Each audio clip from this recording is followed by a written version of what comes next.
In the summer of 1977, in the unassuming streets of Enfield, North London, an ordinary council house on Green Street became the unlikely stage for one of the most chilling and well-documented paranormal cases in history, the Enfield Poltergeist. The modest brick house, with its unremarkable exterior, seemed like just another home in the working-class neighborhood. A place where families worked hard, lived simply, and looked out for one another. But behind its doors, something unexplainable was about to unfold, forever marking it as a site of supernatural intrigue. The Hodgson family lived in this house, and like so many others in the area, they were just trying to get by. Peggy Hodgson, a resilient single mother, was raising her 4 children, 13-year-old Margaret, 11-year-old Janet, and her 2 younger sons, Johnny and Billy. Life wasn't easy for Peggy. Money was tight, and every day brought new challenges, but she did her best to provide a sense of normalcy and security for her children. The home, while small and humble, was their sanctuary. It was a place where the family could retreat from the struggles of the outside world, surrounded by their simple but cherished belongings and the comforting routines of daily life. That sense of safety began to erode one night in August, when strange noises echoed through the house. It started with unexplained barking sounds, soft at first, but growing louder and more insistent. Peggy dismissed it as perhaps the pipes or the house settling, but the noises persisted. Then, furniture began to move on its own. A heavy chest of drawers shifted across the room, seemingly without explanation. Peggy pushed it back into place, only to watch in disbelief as it moved again, as if propelled by an invisible force. At the center of the phenomenon was Janet, a bright and curious 11-year-old. Janet and her siblings were the first to witness the unexplainable events, and as the disturbances grew more frequent, the once happy household was consumed by fear. Unseen hands seemed to toss toys and objects around the room. Loud, unrelenting bangs kept the family awake at night, and the unsettling sensation of being watched hung heavily in the air, making even the most mundane tasks feel menacing. The children were terrified, their sense of security shattered. They clung to one another for comfort, often refusing to sleep alone. Peggy, though deeply concerned, tried to keep a brave face for her children's sake. She called in neighbors to witness the events, hoping for validation that she wasn't imagining things. To her relief and horror, the neighbors experienced the strange occurrences as well. Chairs tipped over, marbles seemed to roll on their own, and the relentless knocking continued. While the support of friends and neighbors offered some solace, it also brought with it whispers of gossip and skepticism. For months, the family endured the terrifying activity. Janet, often the focal point of the haunting, became the subject of particular concern. Her once lively demeanor began to change, and she seemed to be under an unseen force's watchful eye. The Hodgsons sought help from anyone who would listen, including local authorities and eventually paranormal investigators. But as word of the haunting spread, it brought both believers and doubters. Skeptics dismissed the events as childish pranks or the overactive imagination of a stressed family. For Peggy and her children, however, the haunting was no illusion. It was a relentless, terrifying reality that disrupted every aspect of their lives.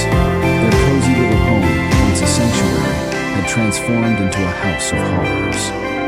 Each day brought new terror, leaving the family emotionally and physically drained. Friends and neighbors, while sympathetic, grew hesitant to visit. The Hodgsons became increasingly isolated, left to face the unknown forces that seemed determined to upend their lives. For the Hodgson family, the haunting was not a story to tell, but a nightmare to survive. And in the years to come, the events of that summer would remain etched in their memories and the annals of paranormal history as one of the most disturbing cases ever documented. The Hodgson family recorded as much of the activity as they could, documenting evidence that would eventually captivate a nation. Furniture slid across the floor without cause, doors slammed, and toys would fly through the air. Though the footage was raw and often unclear, it still provided chilling glimpses of something unseen, terrorizing the family. When the disturbances in the Hodgson household first escalated, Peggy Hodgson, overwhelmed and desperate, reached out to the police. Skeptical but obligated to investigate, officers arrived at 204 Green Street, expecting a standard domestic call. What they encountered that night, however, would shake their understanding of what they deemed possible and leave them questioning the nature of reality itself. It came off the floor, or nearly a ½ inch, I should say, and I saw it slide off to the right, about 3.5 to 4 feet before it came to rest. I checked to see whether or not it could possibly have slid along the floor. I placed a marble on the floor to see whether or not the marble would go in the same direction as the chair did, and it didn't roll at all. I checked for wires under the cushion of the chair, and I could find no explanation at all. In the summer of 1977, the Hodgson family's cries for help reached the ears of 2 dedicated paranormal investigators, Maurice Gross and Guy Lyon Playfair. Both men were respected members of the Society for Psychical Research, an organization devoted to exploring and documenting unexplained phenomena. Gross, an inventor turned paranormal investigator, and Playfair, a seasoned researcher and writer, approached the case with a blend of curiosity, skepticism, and professionalism. Their initial reaction was cautious. They were prepared to uncover rational explanations for the strange disturbances that had turned the Hodgson home into a place of fear. Yet, neither man could have anticipated just how deeply the events at 284 Green Street would challenge their beliefs and test the limits of their investigative expertise. And we was all just standing in the kitchen, all of us together. And then all of a sudden a pool of water come from nowhere in the middle of the floor in the kitchen. And then we heard the toilet chain pull, and there was no one at all out in the toilet. We was all in the kitchen. And the door opened in the toilet, then the chain went, and as we walked out there, the toilet brush came from the thing what it was in, the container, and the brush just come up and settled on top of the toilet. Maurice Gross was the first to respond to the Hodgson family's plea for assistance. Known for his compassionate nature and open mind, he was determined to approach the situation with empathy and objectivity. When he arrived at the modest council house on Green Street, Gross found a family teetering on the edge of despair. Peggy Hodgson, a single mother struggling to care for her 4 children, was visibly worn down by months of inexplicable phenomena. Her children, Margaret, Janet, Johnny, and Billy, were equally exhausted, their once bright spirits dimmed by fear and sleepless nights. Gross listened patiently as Peggy recounted the eerie events that had plagued their home, the knocking sounds that seemed to come from nowhere, furniture moving on its own, and even the chilling sensation of an unseen presence watching their every move. Shortly after Gross began his investigation, he was joined by Guy Lyon Playfair, who quickly became an integral part of the case.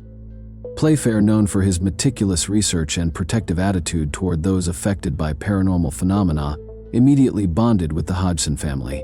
He was deeply moved by their plight, recognizing the toll that public skepticism and relentless media attention were taking on them. Over time, Playfair's involvement grew personal. He saw how isolated and vulnerable the family felt, trapped in a situation they couldn't escape or fully explain.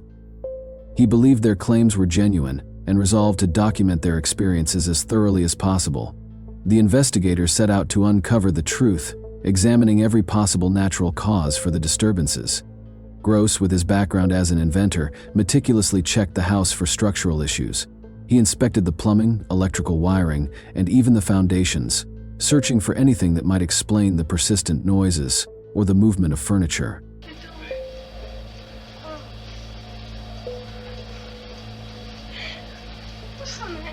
Mum's laughing. Where is it? Oh! What's that? The slipper was thrown across the room and hit Oh, the door not my one. as I was holding the door. My one.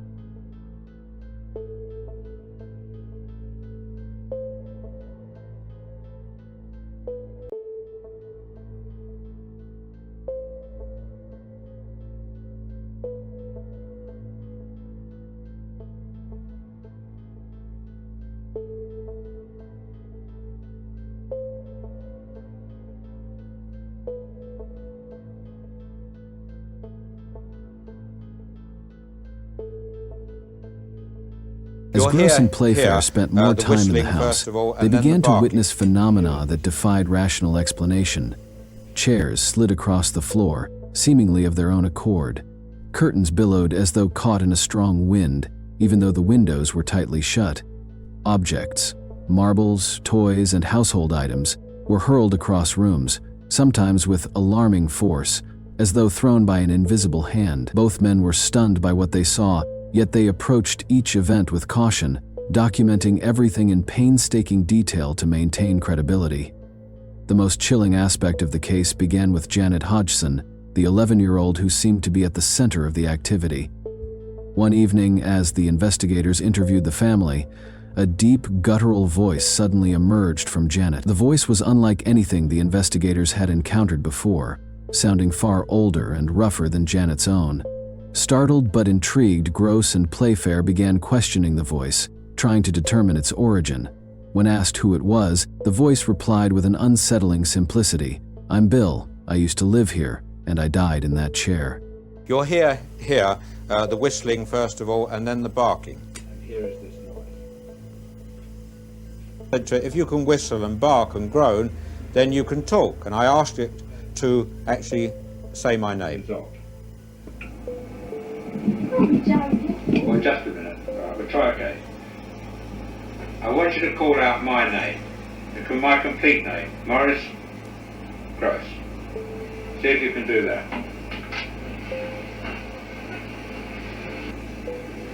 Morris.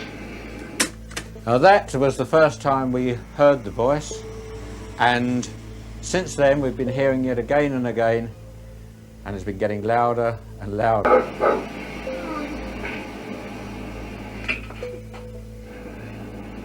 Very good. Let me hear you say my name again. Come on, let me hear you say my name. This declaration sent shivers through the room. Gross and Playfair pressed the voice for more details, asking questions that a young girl like Janet would have no way of knowing. The voice responded with life and death, but the more they asked, the more unsettling the responses became. Bill's voice carried a weight of bitterness, and his descriptions of his life were fragmented and haunting, painting a grim picture of loneliness and regret. What about the voices? When did the voices start? December the 12th. December the 12th? Yes. And how did they start? Well, one night Mr. Gross was talking about it about 8:30. He said, all we need now is the voices to talk. And that night... Whether it would answer. Is anybody there? Think there's anyone there just now? Yeah, I do. Who's that? What? Who's that, Janet? Pardon? Stuart Certain. Stuart Certain, and he's one of the voices. Yeah. Why do you think he comes and speaks through you? To annoy us. Does he ever say anything nice?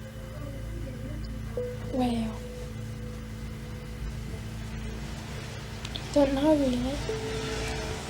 The incident marked a turning point in the investigation. It wasn't just about poltergeist activity anymore. It was about understanding the source of this voice and whether it truly belonged to a man named Bill or something far more sinister.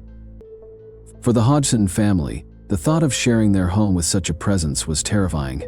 But for Gross and Playfair, it became the key to unraveling one of the most mysterious and chilling cases they had ever encountered. Well, I think this is probably the best case this century.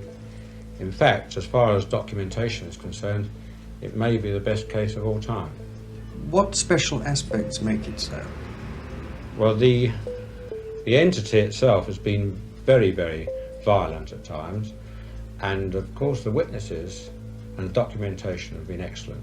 The violent things I've seen happen are the furniture moving, the furniture being thrown upside down. In fact, one night I was standing here, there were about 11 or 12 people in the room, and I was standing talking to one of the members of the family. In their final report, both investigators agreed that the Enfield case defied conventional explanation.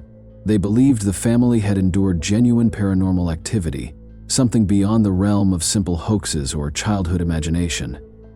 For Gross, the voice of Bill and his chilling accounts of a past life in the house were enough to convince him that they had witnessed a haunting that science couldn't yet explain. Playfair, while initially skeptical, left the case with a profound sense of respect for the family's suffering and for the mysteries he had personally observed. The Hodson family gradually returned to a quieter life, though they carried with them memories of those harrowing months. Janet would later reflect on the toll it took on her family, admitting that parts of the experience felt like a blur, but that the memories and the questions surrounding them had stayed with her forever. So what was the first time something strange happened in this house? Well, me and my brother, we were sitting down to bed one evening and we could hear this shuffling noise, and Mum coming because she could hear us shouting and screaming, and we said that the chest of drawers was moving towards the bedroom door. So she said, oh, don't be silly, but she see it move for herself, and then at one point she couldn't push it back, and then she got quite upset and said, right, if we run downstairs. Well, you went to get a neighbour, didn't you? That's right, yes. Vic Nottingham was the neighbour who was a builder. That's right. She couldn't push it back, and then she got quite upset and said, right, if we run downstairs. Well, you went to get a neighbour, didn't you? That's right, yes. Vic Nottingham was the neighbour who was a builder. The Enfield Poltergeist remains one of the most perplexing and chilling cases in paranormal history. Despite extensive documentation and first-hand accounts, it continues to blur the line between belief and skepticism, leaving open the possibility that there is more to our reality than we can see, hear, or comprehend. At the heart of the case was the Hodson family, whose home became the epicenter of bizarre and often terrifying activity, into a documented phenomenon that still sparks debate decades later. Skeptics argued it was all an elaborate hoax, perhaps a manifestation of family dynamics, or even Janet's attempt at attention. Yet, many witnesses, including police officers, neighbors, and journalists, reported experiencing unexplainable occurrences that left them questioning their own senses. Whether the Enfield Poltergeist was the work of a restless spirit, the family's collective trauma, or something even more enigmatic, its legacy endures. The case challenges the boundaries of what we accept as real and reminds us that some mysteries defy explanation. In the end, it stands as a haunting testament to the enduring power of the unexplained.